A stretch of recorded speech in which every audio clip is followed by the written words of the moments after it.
ça va être la partie numéro 2, 2, 2, 2, 2.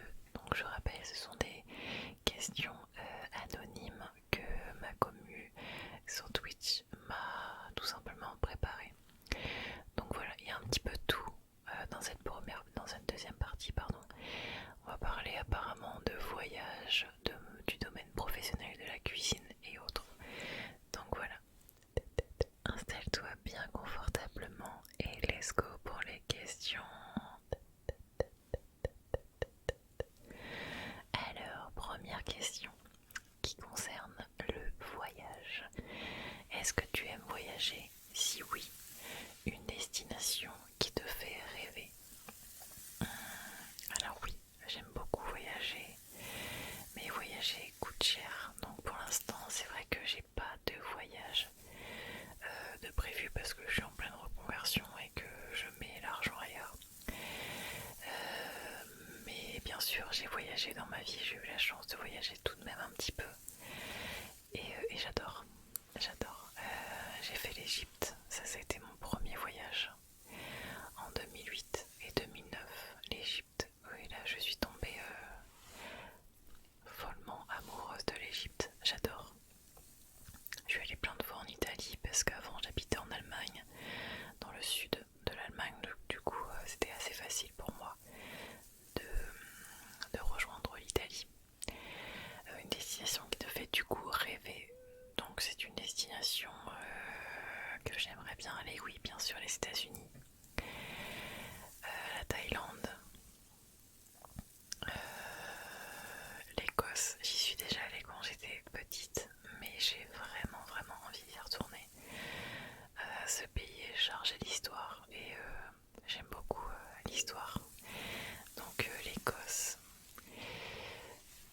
quoi d'autre? Le Japon, j'aimerais beaucoup, j'en entends beaucoup de bien. En vrai, il y en a beaucoup, mais voilà, au moins ces pays-là, j'en rêve. Oui, j'avoue. Prochaine question. Quel est l'endroit de France le plus beau que tu aies visité? Un lieu de ta région à nous conseiller de visiter? J'ai pas encore fait le tour de la France, mais j'y tiens, je le ferai un jour. Mais là, à l'heure d'aujourd'hui, j'ai beaucoup aimé le Mont Saint-Michel quand j'étais petite. C'est vraiment magique, cet endroit est magique. J'aimerais beaucoup y retourner. La Bretagne aussi, je l'ai fait il y a 2-3 ans. Très sympa, vraiment très sauvage, très nature, très beau. Et j'ai fait le sud aussi du côté de Nice et Antibes. C'est une autre beauté, mais c'est très sympa aussi, vraiment. Et j'ai bien aimé l'Alsace, du côté de Strasbourg, Colmar, avec ses villages magnifiques. Très beau. Sinon, j'ai hâte de visiter du coup les autres endroits de France et je suis persuadée que la France a de magnifiques endroits, vraiment. J'ai vraiment hâte. Et sinon, un lieu de ma région, là, la région actuelle, non, pas vraiment. Mais par contre, je suis pas très loin de la frontière belge et il ne faut pas sous-estimer la Belgique. J'ai découvert des petits coins sympas, genre la ville de Gand, je sais pas si ça vous parle. Cette ville est vraiment belle, il y a un espèce de château en plein milieu de la ville, très sympa, vraiment très mignon. Et il y a Bruges aussi, donc n'hésitez pas à aller faire un petit tour en Belgique. C'est vraiment mignon. Je pense que on sous-estime assez souvent la Belgique. Il y a vraiment des coins vraiment sympas. Donc voilà. Prochaine question. Qu'est-ce qui t'a donné envie de te réorienter vers un diplôme d'accompagnant éducatif petite enfance? As-tu toujours voulu faire ça? Est-ce le domaine dans lequel tu as toujours voulu être? Non, du tout. Moi, je fais partie des personnes qui ont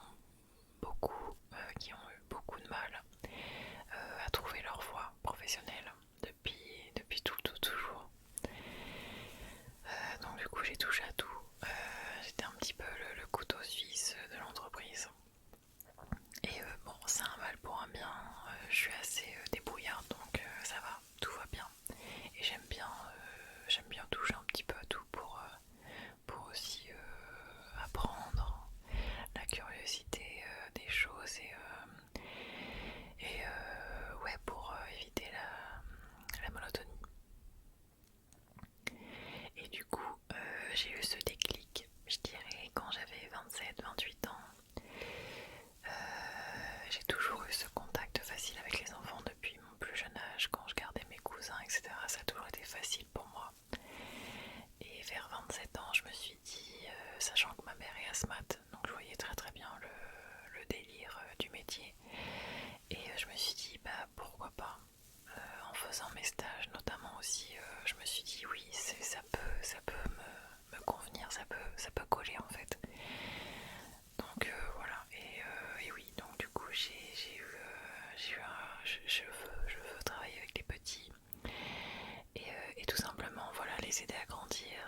c'est vraiment une passion.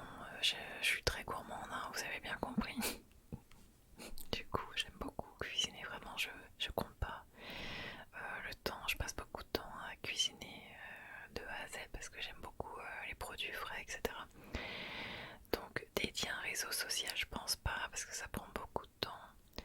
Et j'ai pas forcément beaucoup de temps, sachant que j'en dédie beaucoup pour l'ASMR. Une nouvelle chaîne, je pense pas non plus. Des vidéos de recettes, pourquoi pas, ça je suis pas contre. Et j'avais aussi l'idée de faire des live Twitch. Du coup, pas en ASMR, je pense pas. Mais des live Twitch avec des live cuisine de temps en temps, assez ponctuellement, à partager avec la communauté. Ça par contre, ça j'aimerais beaucoup. Donc voilà, côté cuisine, c'est plus dans ce délire-là de faire des lives. Surtout des lives vraiment chill, hein, parce que moi je suis pas, c'est une passion. Je suis pas cuistot quoi, je cuisine vraiment avec mon cœur. Donc voilà, mais sinon j'aime beaucoup, vraiment j'aime beaucoup. Et je suis très curieuse. Tac tac tac tac. Prochaine question. Quel est ton plat préféré et quel est celui que tu aimes le plus préparer pour toi ou pour les autres? Ça c'est dur, c'est très très dur. Je vais donner mon top 3. Je crois qu'on a déjà fait une tier list sur Twitch concernant mes plats préférés. Et du coup, mon top 3, le couscous de ma mère, le burger maison. Voilà, quand c'est maison, totalement maison, du pain jusqu'à la viande, enfin bref, de la bonne viande, etc. Waouh! Donc le couscous, le burger, et très dur, très très dur. Très très dur. J'aime beaucoup le gigot d'agneau. Rôti de ma mère aussi. Vous savez, avec une petite sauce là, avec de l'ail qui a confit dans la sauce.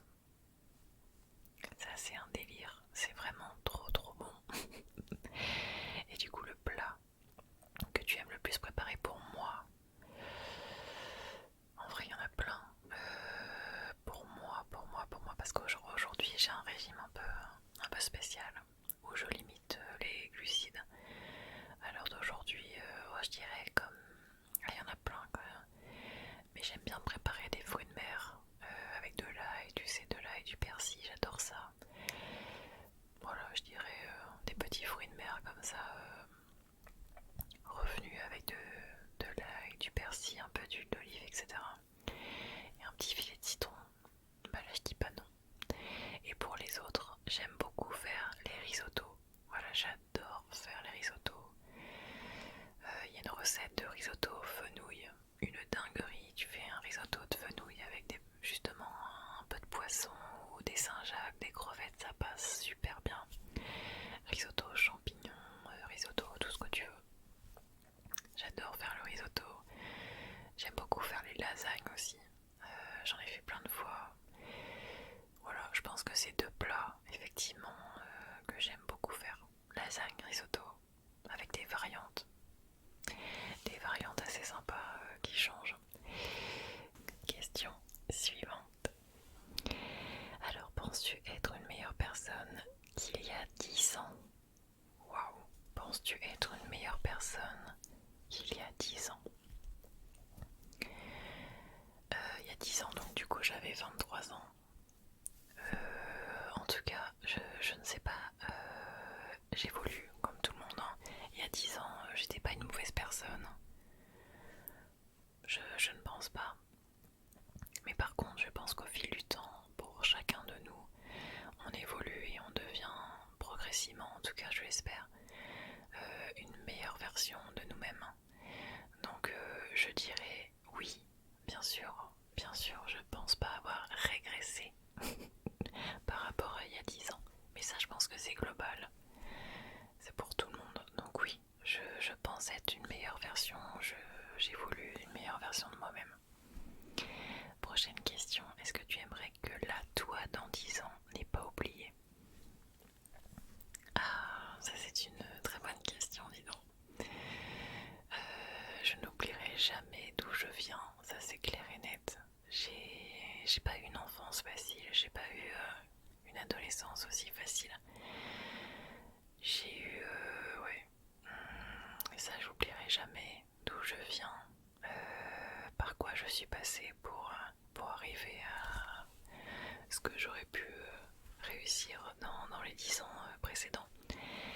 Et ouais, j'oublierai pas les difficultés, les chemins difficiles que j'ai dû emprunter pour arriver là, je pense. Et aussi, il y a un truc, je suis hyper sensible à l'aide qu'on me donne. C'est-à-dire quelqu'un qui m'aide ou qui me rend service ou quoi. Enfin, ça arrive pas tous les jours, tu vois. Mais je suis quelqu'un qui a tendance à ne pas oublier en fait. J'oublie pas les bonnes actions, les bonnes intentions. J'oublie pas. Généralement ça reste là quoi. Donc ouais, il y a plein de choses en vrai que j'aimerais pas ne pas oublier. Mais en vrai je pense que c'est ça. As-tu un objectif précis que tu souhaites atteindre en ce moment? Quelque chose qui te tient vraiment à cœur? Alors en ce moment je suis très prise avec ma reconversion, mon CAP AEPE. Et là je viens, avec la communauté, on vient juste d'atteindre une barre de dons qui m'a permis d'acheter un nouveau micro qui va arriver bientôt sur YouTube aussi, sur mes vidéos. Donc j'ai pas vraiment d'objectif parce que voilà, j'avance un petit peu au jour le jour, j'évolue, j'essaye de sortir de ma zone de confort. Je suis peut-être un petit peu lente, je suis un peu un diesel, mais quand je pars, je pars. Et surtout, on progresse, quoi qu'il arrive. Donc, ouais, j'aimerais bien faire des vidéos de plus en plus cool et de meilleure qualité. Trouver les sujets à tourner, etc. Donc, ouais, je dirais tout ce qui touche le domaine ASMR parce que ça me tient à cœur et que j'aime ça. Voilà, tout simplement. Prochaine question. Dans la série éponyme, Monk disait de son aptitude à tout analyser que c'est un don et une malédiction. Qu'est-ce qui chez toi pourrait être qualifié de la sorte? Aptitude, qualité. Et je suis trop gentille. Ouais, du coup, ça on me le dit souvent. C'est vrai que je laisse trop passer de choses. En fait, sur le coup, ça me choque pas. Ou pas plus que ça. Ou alors, bah, c'est mon côté trop gentil à vouloir donner une chance, puis une chance. Bon, ça, les chances, je vais pas en donner 10 fois. Au bout d'un moment, en fait, moi, je suis quelqu'un qui essaye, en tout cas, du moins, de voir toutes les versions, de me mettre à la place de chaque personne par rapport à ce qui s'est passé. J'analyse, ça prend un peu de temps, ça c'est le diesel, mais j'analyse, tu vois, je me mets dans cette position-là, je me mets dans cette position-là, je me mets à la place de cette personne-là, et ici aussi, et j'analyse, et cette analyse ça prend un peu de temps, tu vois. Et à la fin de l'analyse, il y a un espèce de récap, voilà, c'est la conclusion, et ça prend un peu de temps parfois. Donc oui, je dirais trop gentille et du coup je laisse passer trop de choses et ça m'a forcément en tout cas dans le passé ça m'a coûté voilà, mais j'essaye d'y travailler, d'y remédier un petit peu. Ma patte sera toujours, on change pas qui on est, donc ma patte sera toujours la même, mais voilà, j'essaie d'analyser, d'avoir une autre analyse un peu différente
j'ai pas de père. Enfin, j'ai un père biologique, mais je ne le connais pas. Enfin, je sais qui il est, mais je ne le vois plus depuis.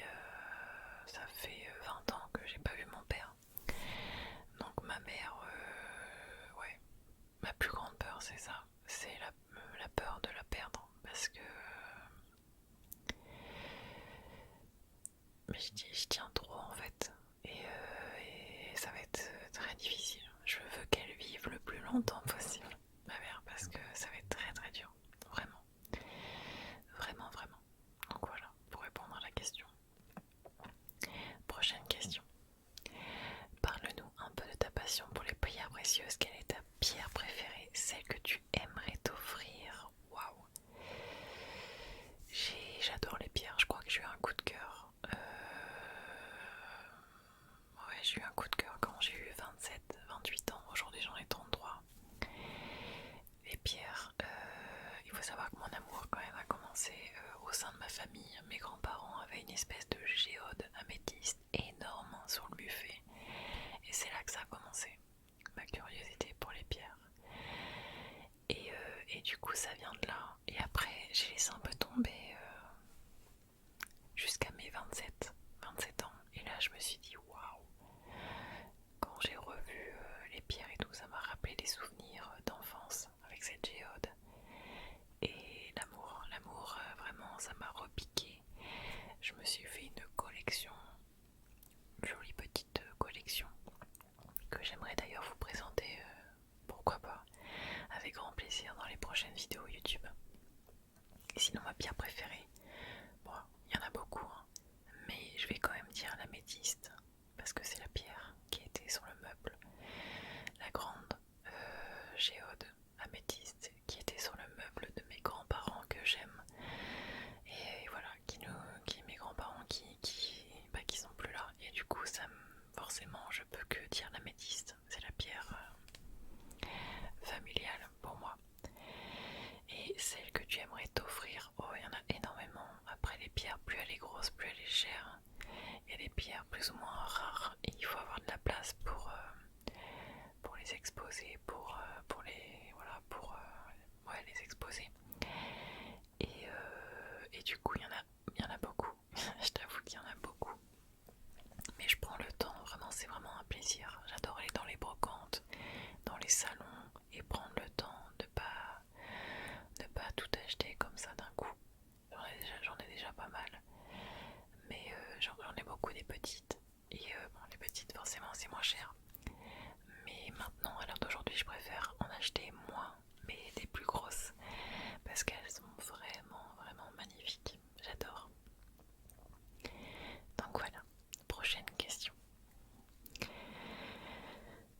Tu nous parles parfois d'histoire en live, ton pseudo y est lié. As-tu un projet à court ou long terme de faire des live vidéos parlant d'histoire et notamment d'Égypte? Oh, j'aimerais beaucoup, mais je me sens tellement pas crédible. Je suis pas historienne, je suis pas prof d'histoire, ni rien du tout. Donc non, je pense pas. En vrai, je pense pas, mais j'adorerais. Par contre, faire des...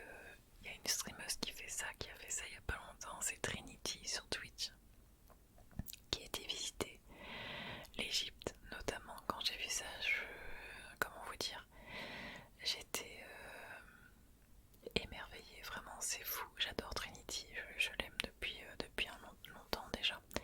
J'adore cette streameuse. Et elle adore voyager d'ailleurs, elle va faire le tour du monde bientôt. Et c'est ça, tu vois, c'est pas dans l'esprit. J'aimerais voyager, vous montrer, partager avec vous des lieux chargés d'histoire. Ça c'est super, mais par contre, parler d'histoire, je me sens pas crédible du tout. Mais voilà. Visiter des lieux chargés d'histoire et peut-être provoquer chez certaines personnes leur curiosité, l'envie de savoir ce qui s'est passé, l'histoire en général. Ça, oui, oui, oui, carrément, avec plaisir, mais il faut du matos. Quand je vois Trinity avec son sac à dos, tout ce qu'elle charge dans son sac à dos, la caméra, tout ça, la connexion, c'est du sacré matos.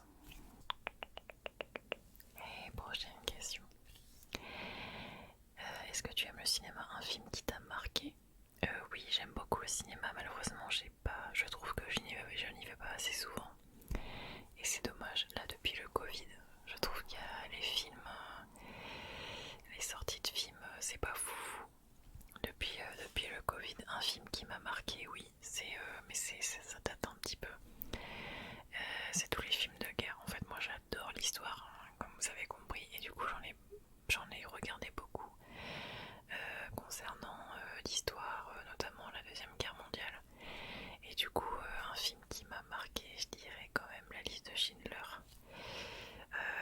Beaucoup marqué. Et Le Pianiste aussi. En vrai, il y en a plein, mais La Liste de Schindler et Le Pianiste, j'ai beaucoup aimé. Ça, c'est vraiment des films qui marquent. Qui marquent. Prochaine question. Est-ce que la musique a une place importante dans ta vie? Un artiste que tu aimes écouter en particulier, un son que tu aimes souvent? Oui, j'écoute de la musique presque tous les jours. La musique, c'est vraiment un booster d'énergie. Franchement, enfin, ça met de bonne humeur, vraiment. Et j'en écoute quasiment tous les jours. Et moi, je suis une fan des années 80. Voilà, même si je suis née en 90, j'aime beaucoup les musiques des années 80, surtout anglaises, américaines. Même s'il y a des bons trucs en français hein, aussi. Et j'aime beaucoup aussi le rap américain dans la période Tupac, Biggie, etc. Voilà. Eminem, voilà. J'écoute ça. Et j'ai un peu du mal aujourd'hui à écouter un peu des musiques d'aujourd'hui. Même si, de temps en temps, bien sûr. Par exemple, là, je viens juste aller voir Pomme en concert, une artiste française qui est incroyable. J'aime beaucoup cette fille, elle dégage un truc de fou. Et moi, je suis très sensible aux paroles aussi. Donc voilà, Pomme en ce moment que j'écoute beaucoup. Et voilà, toute la musique années 80, rap US, etc. J'aime beaucoup. Donc voilà, prochaine question. Il reste 2 questions. On sait que tu es une grande gameuse. Aujourd'hui, qu'est-ce qui est le plus important pour toi, le gaming ou la SMR? Alors à l'heure d'aujourd'hui, je joue encore. J'ai commencé quand j'avais 17 ans. J'ai joué en compétition à l'époque sur Left 4 Dead et Left 4 Dead 2. J'ai casté à l'époque quelques games qui passaient en cup du coup sur ESL. Et c'est là que mon amour du jeu, surtout FPS, qui a commencé. Et du coup, à l'heure d'aujourd'hui, je joue encore à CSGO et à Overwatch principalement. Mais si je devais choisir, et on m'avait déjà posé la question, je crois en live, Calice, si tu devais choisir aujourd'hui entre le gaming et la SMR, je choisis la SMR. La SMR, pourquoi? Parce que tout simplement parce que j'évolue, je vieillis aussi, et plus je vieillis, moins je joue. Voilà, c'est naturel. Hein, et puis la SMR m'apporte beaucoup de bien. Beaucoup de bien. Mais je continue un petit peu tout de même le gaming en off. Pas forcément en streaming, même si je le ferai de temps en temps avec grand plaisir sur des jeux chill, vraiment. Mais sinon, ouais, non, si je devais choisir, je choisirais du coup la SMR. Le plus important, la SMR. Et la dernière question. Tu consommes combien de labello à la semaine? Oh. Alors c'est vrai que j'ai une addiction au labello. Et non, à la semaine quand même, bref, faut pas abuser. Je dirais que ce labello, non, il va faire un bout de temps, mais le truc c'est que je ne l'utilise pas que celui-ci en fait.